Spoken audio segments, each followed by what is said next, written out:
Bonjour et bienvenue sur le podcast One Thing in a French Day. Aujourd'hui, vendredi 29 novembre 2024, cet épisode, le numéro 2444, s'intitule « Notre-Dame, c'est bientôt ». J'espère que vous allez bien et que vous êtes de bonne humeur. Je m'appelle Laetitia, je suis française, j'habite près de Paris et je vous raconte au travers de ce podcast un petit bout de ma journée. Vous pouvez vous abonner pour recevoir le transcript, le texte du podcast qui est envoyé par email à chaque fois qu'un épisode est mis en ligne.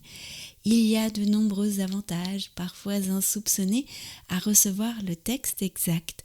Je vous laisse découvrir lesquels, ainsi que la formule du transcript qui pourrait le mieux vous convenir sur onethinginafrenchday.com. Ah, et le calendrier de décembre va bientôt commencer. Pour être sûr de recevoir toutes les vignettes du mois de décembre, je vous invite à vous inscrire cette fois à la newsletter gratuite du podcast qui s'appelle Tes nouvelles de French Day. Vous pouvez vous abonner en remplissant votre adresse email directement sur la page d'accueil de onethinginafrenchday.com. Ça commence dimanche. Notre-Dame, c'est bientôt. Il y a quelques semaines, un soir, Pietro et moi nous sommes rendus à la bibliothèque de l'Arsenal. La bibliothèque de l'Arsenal est un ancien bâtiment qui fait aujourd'hui partie de la BNF, un bâtiment dédié à l'artillerie à l'époque de François Ier.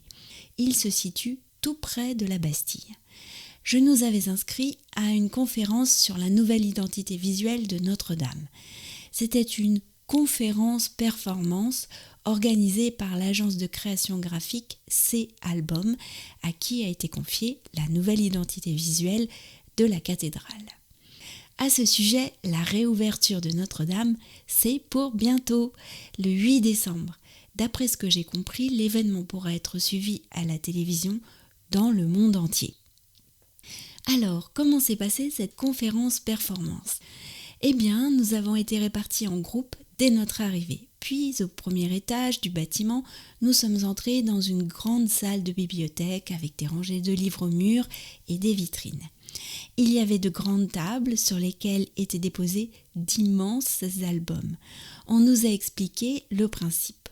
Autour de chaque table, nous allions découvrir en images un des différents aspects de la nouvelle identité visuelle de Notre-Dame grâce à un petit exposé de 7 minutes à chaque fois. Le son d'une cloche nous indiquerait quand changer de table pour aller à la suivante. Il y avait 4 tables dans une première pièce et 4 autres dans une pièce à côté. Chacun des exposés m'a beaucoup intéressée, mais j'ai particulièrement aimé celui sur le nouveau logo de Notre-Dame par le directeur de l'agence parce qu'il nous a vraiment raconté comment ils avaient travaillé pour arriver à cette image lumineuse. J'ai aussi aimé l'exposé sur la création de la police Notre-Dame, qui est plus lisible que ce qu'on aurait pu imaginer. Et enfin, j'ai adoré l'exposé sur la trame et comment il s'était servi de décor de l'époque de la restauration de Viollet-le-Duc pour créer de petits ornements qui étaient ensuite tramés pour en faire de grandes images. On peut déjà trouver le nouveau logo de Notre-Dame et la nouvelle police sur le site internet de la cathédrale.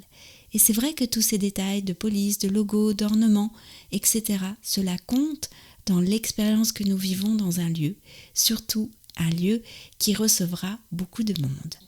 One Thing in a French Day, c'est fini pour aujourd'hui.